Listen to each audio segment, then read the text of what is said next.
আসসালামু আলাইকুম। জাকেরা নাশেকান সাথে থাকবেন, গুরুত্বপূর্ণ আলোচনা হবে। যদি সাথে থাকেন বুঝতে পারবেন, জানতে পারবেন, শিখতে পারবেন। যদি অ্যাকসেপ্ট করে চলে যান কিছুই বুঝতে পারবেন না, জানতে পারবেন না। তাহলে সাথে থাকুন। আমরা যারা তরি নিছি তো বলবেন শফিক ভাই তরি কি? তরিকা, তরিকা তো বুঝেন। তরিকা একজনে বিভিন্ন জায়গায় তরিকা নিছি না। তাই আমগো রাস্তা কিন্তু একটা হবে। একটা কোন রাস্তা?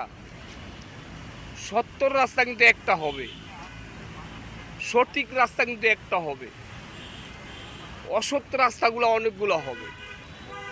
তারপর অনেকজনে প্রশ্ন করবেন তরিকা নিলে কি হয় বা তরিকা নেয় কেন?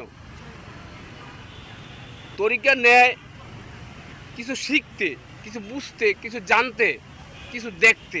এই জন্য তরিকা নেয়, পীরের বাড়ি যায়। তো অনেকজন আবার বলবেন পীর কে? পীর মানে গুরু। আবার অনেকজনে প্রশ্ন করেন বাবা মা থাকতে কিসের পীর? বাবা মা হলো জন্মদাতা, পিতা। ঠিক বলছি না? পীরের কাছে যা কিছু শিখতে, জানতে, বুঝতে।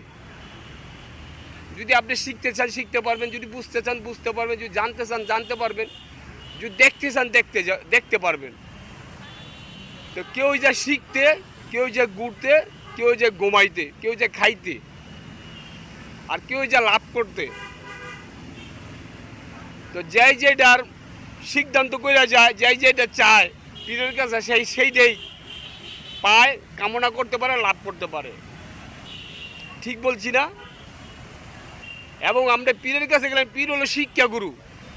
আপনাকে অনেক কিছু শিক্ষা দিল, আপনি এই কর্মকাণ্ড করবেন, এই পালন করবেন, এমনি এমনি চলবেন। যদি আপনি এগুলি মেনে চলেন, পীরের বাক্যগুলো মেনে চলেন, মান্য চলেন, বুঝা চলেন, আপনি সুন্দর রাস্তা থাকতে পারবেন, সুন্দর রাস্তায় চলতে পারবেন। তারপর অনেকজনে কিন্তু পীরের বদনাম করে। পীরের বাড়ি যায় ঠিকই, নৌকাটা যায় আর আসে, কিন্তু লাভ কামাইতে পারে না, লাভবান হইতে পারে না।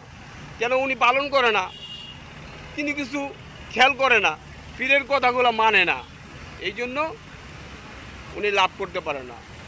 পীর হলো শিক্ষাগুরু, শিখতে যায়, জানতে যায়, বুঝতে চায়। ঠিক বলছি না? তো কথাগুলো যদি ভালো মনে করেন, সুন্দর মনে করেন, একটা লাইক, একটা কমেন্ট দ্রুতভাবে শেয়ার করবেন ভিডিওটা, যাতে দর্শক ভিডিও পাইতে পারে বা পায়। দর্শকের ভালোবাসা চাই।